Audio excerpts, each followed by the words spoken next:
Okay, let's unpack this. We have a high-stakes family drama that landed in the Supreme Court. Yeah. And it all revolves around inheritance. It really does. It starts with a man named Narsappa.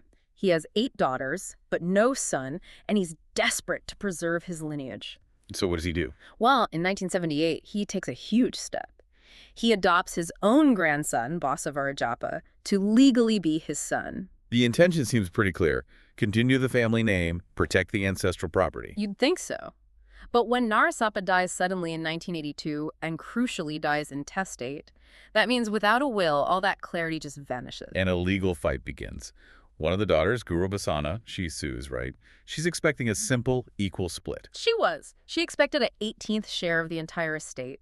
But the adopted son, Basavarajappa, comes back with a shocking claim. Which was? He argued he was already a co-owner of the property, that he owned half of it outright before his father even died, making the daughter's shares much, much smaller. Wow. So this deep dive into Basavarajappa v. Gurubasamma is really about the strict and surprising math of Hindu inheritance law. Exactly. So let's get into it. How can an adopted son just claim joint ownership like that over 8 natural-born daughters? It seems to start with the adoption law itself. It does. Section 12 of the Hindu Adoptions and Maintenance Act, the daughters argued that, their father was the sole owner until his death. They saw the adoption as more of a formality. But the court didn't see it that way. Not at all. This is fascinating. The court called adoption a legal transplant. A legal transplant? What does that mean? It means the child is, for all legal purposes, completely uprooted from their birth family and planted into the new one.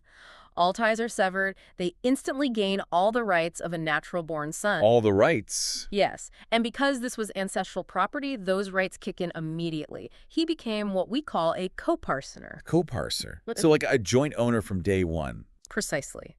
The second that adoption was finalized, the ownership of the ancestral property split. Narsappa was no longer the sole owner. Wait, so the act of adoption itself instantly cut the father's ownership in half? That's what the law says. Okay, so if the son already owns half, this is where the inheritance math gets complicated. How does the court figure out what's left for the 8 daughters? This is the light bulb moment.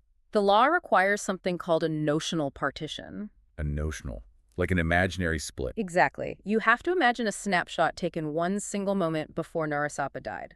At that instant, the law deems the property to be divided between the Coparceners. So 50% to the father, Narsappa, and 50% to the son, Basavarajappa. Correct. And that son's 50% is his. It's protected. It is not part of the inheritance pool at all. Okay, I see. So only the father's 50% is actually up for grabs. Yes. Only Narsappa's half gets divided among his heirs. Yeah. And his heirs are the son plus the 8 daughters, a total of 9 people. So you take that 50%, you divide it 9 ways. Precisely.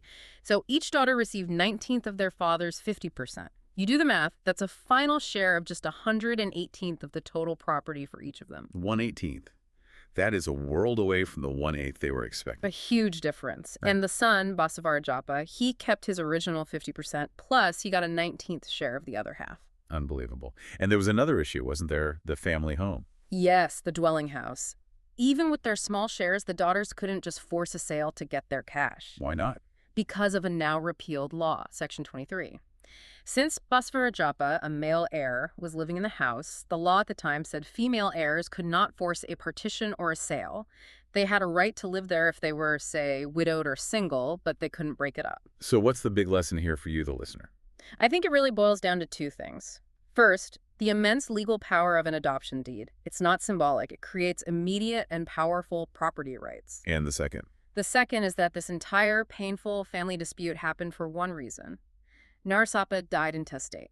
Without a will. Right. A will is the only way to override these strict, sometimes counterintuitive default rules of ancestral property.